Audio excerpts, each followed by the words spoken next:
by targeting women with advocacy skills that would empower them in the political setting, we're actually finding really important spillovers into their improved economic livelihoods and economic activities that they're able to pursue after the training. Welcome to Global Dispatches, a podcast for the foreign policy and global development communities and anyone who wants a deeper understanding of what is driving events in the world today. I'm your host, Mark Leon Goldberg. I am a veteran international affairs journalist and the editor of UN Dispatch. Enjoy the show.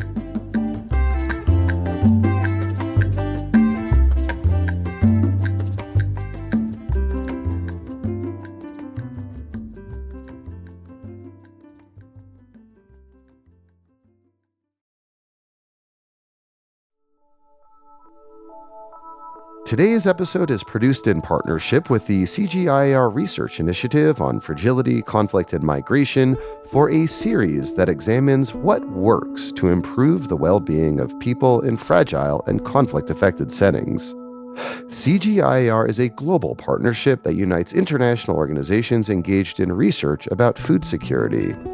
We're calling this series From Fragility to Stability. And in today's episode, I host a roundtable discussion with three experts about how to put women's empowerment at the center of resilience building.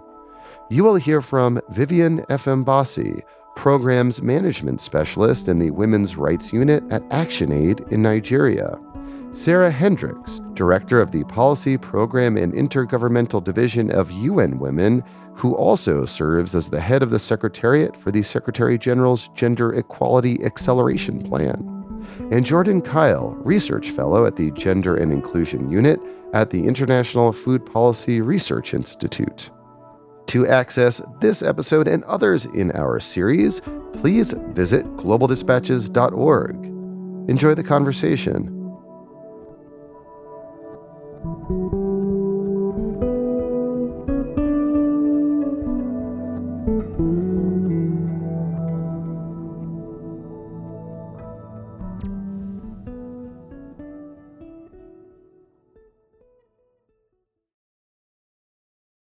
Welcome, everyone. I'm excited for our conversation today. Just to get things started, I would love for each of you to briefly introduce yourself so listeners can put a voice to a name. Jordan, let's start with you. And I'm a research fellow in the Poverty, Gender, and Inclusion Unit at the International Food Policy Research Institute. And Vivian. I'm Vivian EfemBassey. I work with ActionAid in Nigeria as Programs Management Specialist in the Women's Rights Unit. Sarah, go ahead. Thanks so much. I'm Sarah Hendricks. I serve at UN Women as the Director of the Policy, Program, and Intergovernmental Division. And I also have the honor of serving as the head of the Secretariat for the Secretary General's Gender Equality Acceleration Plan. Sarah, I wanted to start with you. How do you define and think about women's empowerment, particularly in fragile settings? What does women's empowerment look like in practice to you? So when women's empowerment became a preferred and well-recognized terminology, this was actually way back in international development circles in the 1980s. So where did that come from? It came from global feminist movements, mostly in the global south, that wanted to ensure that any interventions that matter for women and girls, whether those are by government actors or through international aid, are really rooted in ensuring that women have agency and power over their own lives and over their own choices. So that meaning is really what was intended then, and that meaning still has relevance for us now. And it certainly does for UN Women. It's what we carry in our own name as the United Nations entity for gender equality and the empowerment of women. In practice, what this means is that we don't help women. We don't figure out what women need, but we enable women to have space to articulate what they want, what they need. And this becomes essentially the central pillar of any intervention. And that's what it means in fragile settings too. which for UN entities or international humanitarian organizations, this represents actually the majority of the places that we work. UN Women as offices in some 80, 83 different places around the world. Most of those are actually classified as either low income or fragile. And even when we go to the World Bank and how they look at different countries, out of the 39 countries the World Bank considers fragile and conflict affected, UN Women is present in there and programming in those. And in many places, this is working with other actors to look at what kind of role can be undertaken to ensure that women are heard, that their needs are prioritized, that they have power to define their own futures, that they are actually themselves the best actors to reach and to help other women. So that's a lot of what women's empowerment means. It means really about channeling resources also to women's organizations, to women's leaders, and to provide them with the support, the information they need to get a little bit more control over their lives, over their own bodies, over decision making in their household, so that they have essentially a stronger voice in their communities, in their governments, and beyond. So, Vivian, I wanted to turn to you now. Sarah has just provided a global definition for women's empowerment in fragile settings. How does this translate in the Nigerian context? And how do you talk about women's empowerment when you're working in Nigeria? Women's empowerment is broad, and there isn't a one-size-fits-all approach to it. Empowerment programs for women in Nigeria, especially at the local levels in fragile settings, can range from economic and financial empowerment programs, including economic justice, education, formal and informal, affordable and accessible healthcare, including sexual and reproductive health rights, women's participation in leadership, so mainstream politics, at home, at the community, at organizational level, addressing issues around unpaid care work, including advocating for decent work. The list goes on. For us in ActionAid, empowerment is one of the pillars of the human rights-based approach to programming, and this involves building the knowledge, skills, and agency of people living in poverty and exclusion, including consciousness of their rights and supporting them to come together to claim their rights. Here in Nigeria, ActionAid's previous country strategy paper focused on mobilizing women to challenge unequal power relations at all levels and demand their rights to participation in decision-making processes and spaces. Our work facilitated access to information, gender-responsive public services, market and control over resources, and taking actions to end violence against women and girls. Currently, we have a 10-year country strategy paper that we launched in the middle of this year, and it's titled Citizens' Action to End Poverty and Injustice, CAPI. It prioritizes strengthening the agency of women, young people, and persons with disability by supporting them to organize, participate, and lead in addressing violence against them, as well as external shocks such as conflict and disasters that further increases their vulnerability. Our work aims at working in solidarity, empowerment, and campaign to take action to mitigate or reduce women's vulnerabilities by including eliminating all forms of targeted violence and discrimination from a feminist approach. We therefore adopt a co-creation approach to achieving transformational humanitarian development and peace response led by women, young people, and persons with disabilities. Our women's empowerment work henceforth focuses on, but not limited to, contributing towards the following outcomes: increased access and control by women over economic resources and livelihoods, enhanced engagement of women in peace and security, promoted care economy and feminist well-being, reduced prevalence of gender-based violence, increased women's participation in leadership and governance, improved access to maternal and reproductive health rights, and increased access to education and safe learning environments for marginalized women and girls. So, Jordan, I wanted to turn to you now. How does women's empowerment link with peace and stability or pathways out of fragility? I think the first thing to note about the connection between women's empowerment and pathways out of fragility is that men and women are impacted differently by crises and fragility in the first place. So women are more likely to experience job and income losses when economic crises hit. They're more vulnerable to food insecurity and malnutrition during food crises, as they often reduce their own food intake to ensure that children and the family have more to eat.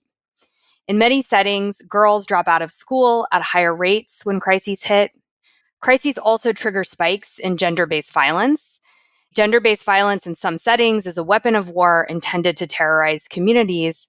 And while women's voice in community and national level governance and policymaking is lower than men's worldwide, in new research that we've done under the CGIAR Research Initiatives on fragility, conflict, and migration and gender equality, we've also found that climate and conflict shocks are linked with women being less likely to attend community meetings or participate in community groups. This means that they're less likely to be at the table when policy solutions to fragility are being discussed and designed. The policy tools that we have to help families in fragile settings, like cash transfers and humanitarian food assistance, often target male heads of household. If resources are distributed unequally within households, or if women have unique needs, like access to medical kits or hygiene products, their needs in fragile settings may go unmet. So I think when we think about pathways out of fragility, we need to be thinking about how men and women experience fragility differently, and women may be benefiting at lower levels from humanitarian response. The second connection I'd make between women's empowerment and pathways out of fragility is that inclusive processes often lead to better outcomes. If women are not at the negotiating table for peace agreements, if they're absent from community meetings in rural areas where disputes are being mediated, if restrictive norms prevent them from raising concerns to community leaders and government officials, if limited mobility restricts their ability to pursue more resilient livelihoods in the face of fragility, we'll be leaving crucial ideas and solutions on the table and women's needs unmet. I think it's typical to talk about women as victims of violence in conflict settings. And while that can certainly be true, talking about women's empowerment amid fragility encourages us to think about women as leaders who can actively promote peace building as well. Sarah, I wanted to turn to you. You're at UN Women. How does your organization make the case that women's empowerment is fundamental to peace building and long-term stability? What are some of the pushbacks you often face when trying to convince others that are designing programming on conflict or climate change that gender has to be integrated into any successful program? I think Jordan just said it well when she said that inclusive processes actually lead to better outcomes. There is quite a bit of evidence, particularly in recent decades, that shows that when women play a meaningful role in peace negotiations, those peace negotiations are much more likelier to succeed, and the resulting peace agreements are much more likelier to actually last, to be durable. The last decade and a half has seen a steady increase in conflict, a steady increase in militarization. But in that span of time, two of the best examples of peace processes that have actually ended conflicts that lasted many previous decades are Colombia and the Philippines. They are both very well known for the influence and the role played by women, and both of those peace agreements have held to date. When it comes to conflict prevention, it is a bit more difficult to prove the impact of conflict prevention because we're dealing with counterfactuals. But for almost a decade, UN Women has been training and supporting thousands of local mediators, local women mediators in villages all across different countries. And let me just take one country as an example, and that's Burundi. So in Burundi, these women mediators have been empowered to address and resolve local conflicts, whether those are disputes about land or whether those are local tensions between neighboring communities, or whether that's just dispelling misinformation or disinformation at the community level. So what we're talking about here, Mark, is hundreds of small conflicts every year that, when are supported through local mediators, have a very high rate of success in resolving them. This work that started back in 2015 started when there was a very serious political crisis in Burundi that actually threatened to bring the country back into civil war. And we have no doubt that the work of these women mediators all across the country, keeping at bay these small conflicts, actually contributed to ensuring that civil war across the country did not happen. You asked about challenges. There are many challenges. There are probably too many to count. Let me share with you 3 core challenges that I think come top of mind when we think about this from the lens of pushback. So first, even though governments or donors or others may champion gender equality or understand its intrinsic value as a long-term strategy, there is an underlying perspective that gender equality doesn't have a strong place during an emergency, in a sudden onset of a crisis. And so these are issues that are more framed around, let's address gender equality once we've solved the crisis, once we've completed the emergency response. What we do know is that emergencies are now lasting for decades, that conflicts are more and more becoming protracted. This is especially alarming when we know that 612 million women and girls now live within 50 kilometers of armed conflict. This is a staggering increase compared to just a decade ago. That's latest data. My second point, and this one has gotten worse in recent years, is that gender equality and women's empowerment work has actually become more and more targeted or persecuted by parties to the conflict. So we have to adapt as the UN to ensure that women who are speaking out about issues in conflict and crisis avoid reprisals. And the third and final point I'll make here is that one of the main issues that we have is that the main actors that actually do this work on women's empowerment on the ground in fragile settings are women's organizations who work with very, very extremely little funding, and whose size is typically too small to have the capacity and the mechanisms to apply for big donor funds. And that's why the UN system overall created something called the Women, Peace, and Humanitarian Fund. It specializes in making it easier for these small women-led organizations to access grants that literally, Mark, just keep their lights open, that enable them to do the work that they're doing every day. Since this fund was created, there's been over 1,700 women's organizations working in fragility and crisis and conflict that are equipped financially. And half of them are actually first-time recipients of UN support. Vivian, I wanted to turn back to you and bring us back to the Nigerian context. Can you share any specific examples from your work where women's empowerment programming made a tangible difference for both women themselves and for the broader community? We've had various women empowerment programs implemented that have made tangible differences in both women themselves and their broader community. I'll mention one in particular, the Metaketa project. It was a study, a participatory action research agenda across 5 countries to improve women's empowerment beyond the household, including in governance at different levels.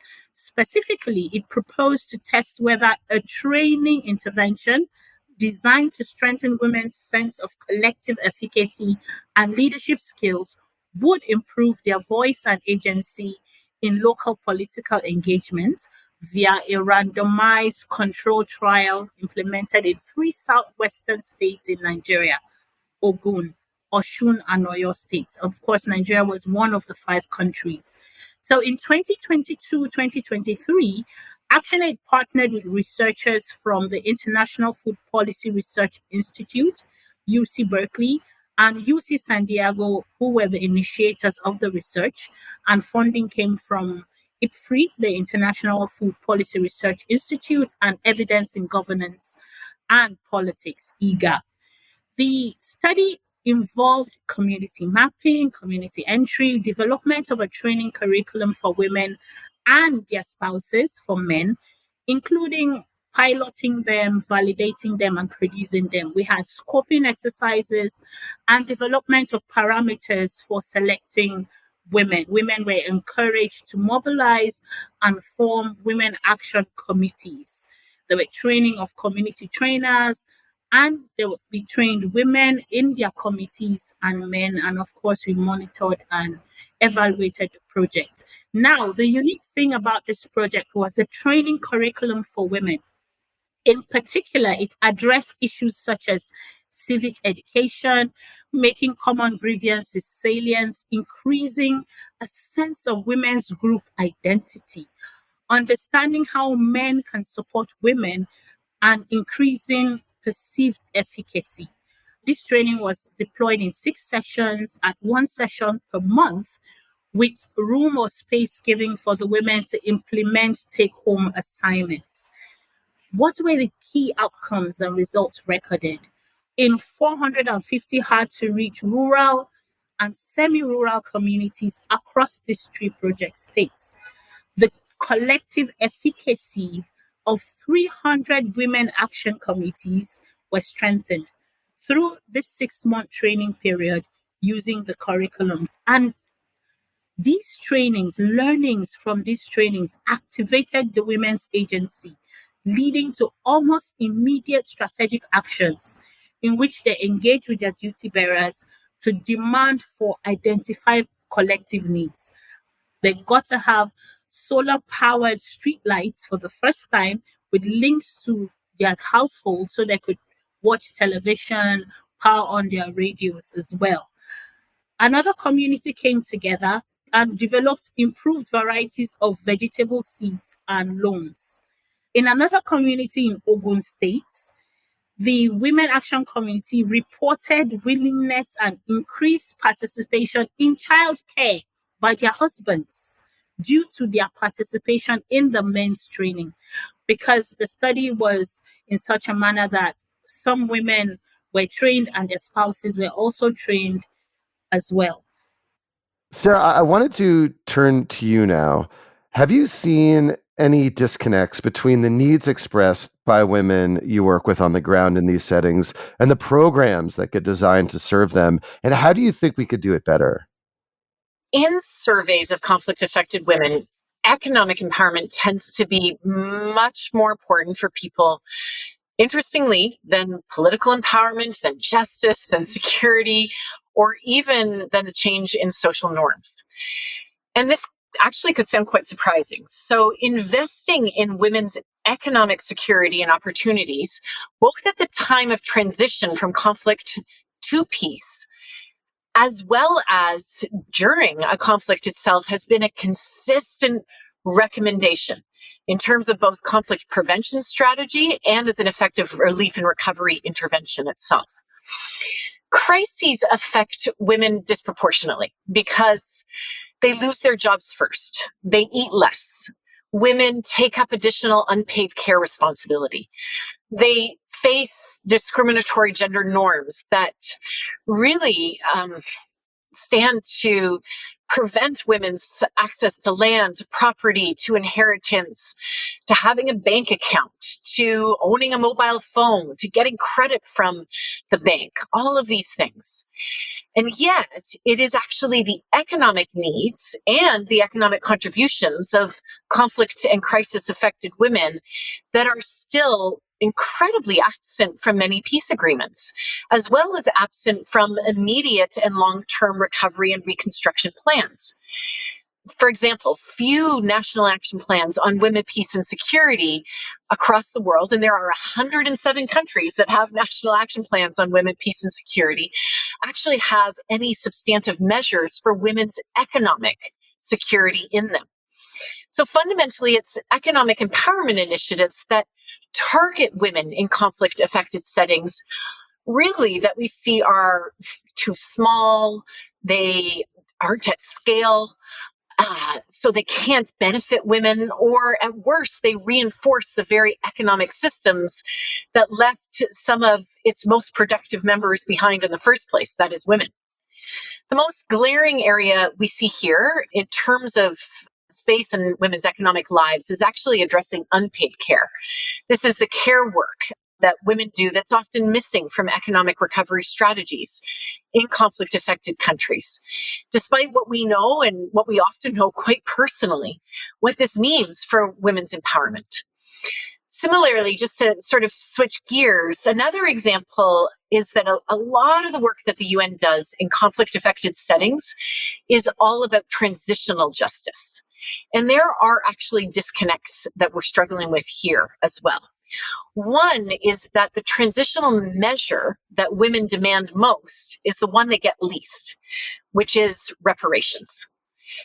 And secondly, we have improved hugely the investigation and documentation of the atrocities that are committed against women and girls in war. And in many cases, puncturing the cone of silence that also has perpetuated the stigma for survivors and the impunity for perpetrators. And so this is one of the things that UN Women has invested most on in the past 15 years, supporting nearly every international investigation over this period of time. However, we cannot deliver justice. That's often the part that's missing. International justice, reparations, is expensive. It's often limited to a very few cases. And that's why we're trying to strengthen our work to support national courts to become more responsive in this area so that women are able to access the very thing that they demand, which is reparations. Jordan, I wanted to turn to you now. We've heard a lot about challenges and why programming that is well-intentioned and seems promising from the outset might not work when confronted with reality. What can we do to design better programs that truly empower women in these settings?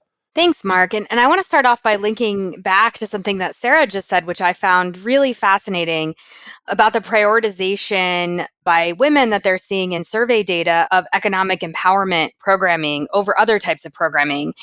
And in the project that Vivian was referencing on women's political advocacy trainings in rural Nigeria that we conducted, one of the things that we found in that project is that by targeting women with advocacy skills that would empower them in the political setting, we're actually finding really important spillovers into their improved economic livelihoods and economic activities that they're able to pursue after the training. And I think that looking more into those areas where there are important connections and feedback effects between these different dimensions of empowerment is a really promising area for future research and just to think about more carefully in terms of what women want and then how we can better meet those needs through programming. But I also wanted to highlight that I think coming up with these solutions and programming that work in these settings is really hard. I think co-designing solutions with local actors who are experts in the local context and in the specific conditions that women face is sort of the best first principle to developing programming that works. Local actors have better information on community needs. They might be better positioned to navigate access to conflict-affected areas. They typically have trust from community members necessary to manage intercommunal tensions and potential disputes over access to resources. And I think solutions that skip over co-design are likely to fail, either because they fail to take these local conditions into account or because the solutions will lack sort of the trust and local ownership required for long-term success. But I think it's important to acknowledge that, even when we do co-design solutions with local actors, local participation alone can't guarantee effectiveness or accountability over the projects that we develop because local processes are also shaped by politics, culture, economic and social inequalities, and a lot of these barriers that we've been talking about, that women face in terms of accessing decision makings. Local groups themselves, vary in capability, embeddedness, authority, and legitimacy within communities. I just wanted to highlight a new research project we just finished in Mali with about 3,000 different types of local actors and leaders. This was work that was joint with the World Food Program. And these local actors were all sort of actors that had roles in humanitarian response. And we find huge variation across them, even within a single fragile setting in terms of which crises they think their communities have the most difficult recovery trajectories from, what types of interventions they think are most needed to promote stability in their context, We also find huge variation in local practices and whether women, youth, and civil society actors are included in local decision-making processes. So I think these realities are really important to take into account when we're talking about co-design and the increasing emphasis on local approaches in developing solutions that will work for women. And Vivian, I wanted to turn to you. So we've been talking a lot about women in this conversation, and appropriately so, but I'm interested in learning how you think about engaging men and community leaders and other household and community members in women's empowerment programming.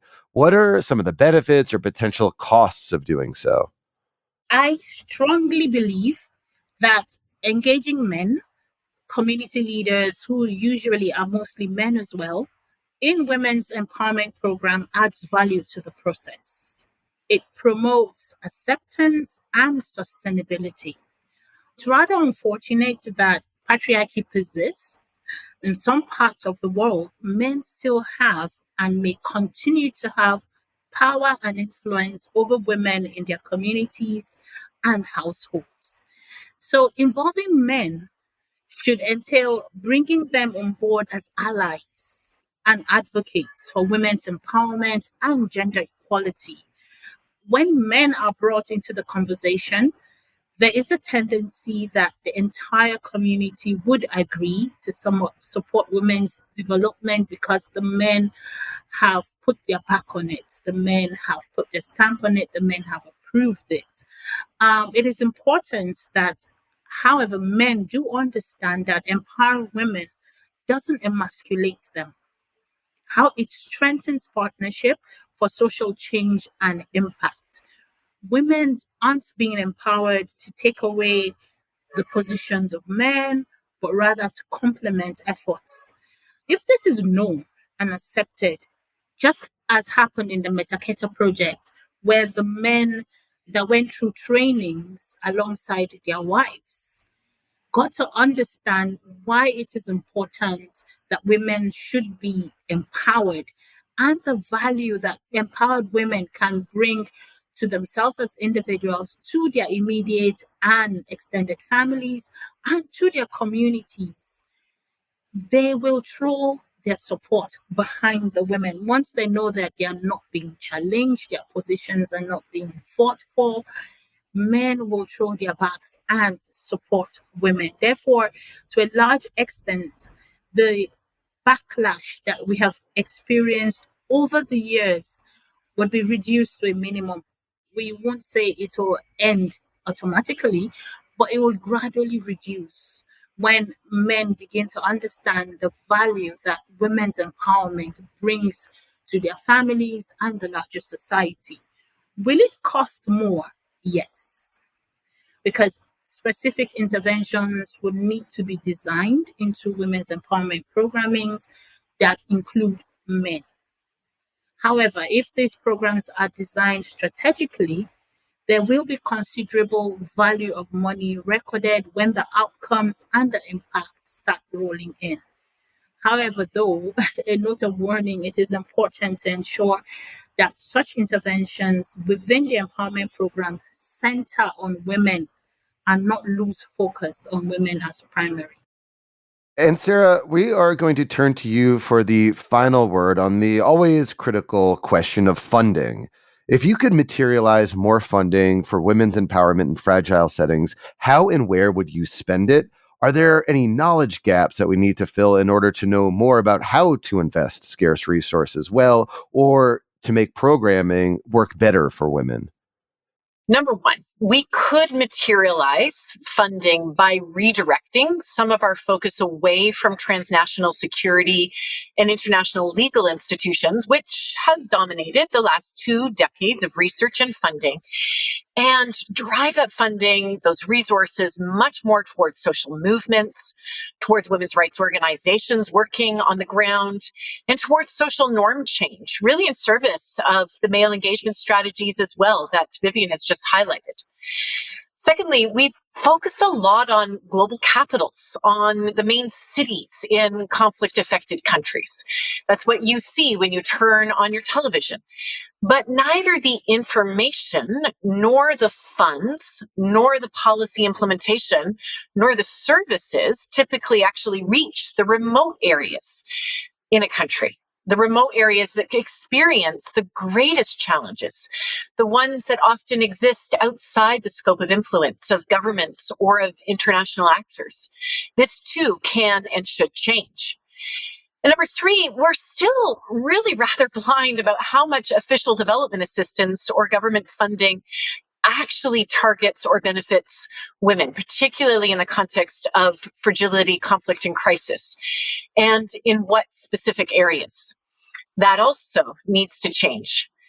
Finally, we celebrate the role that women play in conflict prevention at the local level, but we rarely document it. We rarely make it visible, and consequently, we rarely fund it. So we need to call for women's participation at the peace table, absolutely.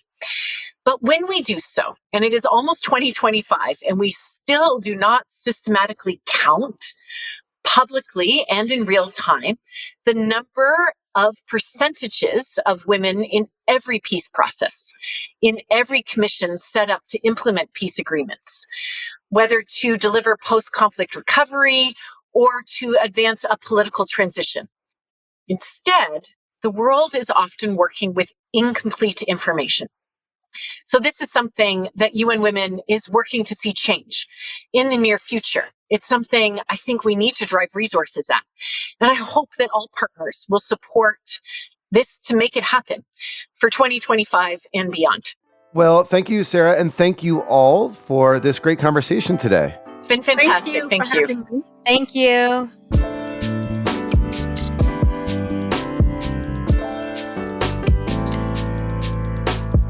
Thanks for listening to Global Dispatches. The show is produced by me, Mark Leon Goldberg. It is edited and mixed by Levi Sharp. If you are listening on Apple Podcasts, make sure to follow the show and enable automatic downloads to get new episodes as soon as they're released. On Spotify, tap the bell icon to get a notification when we publish new episodes. And of course, please visit globaldispatches.org to get on our free mailing list, get in touch with me, and access our full archive. Thank you.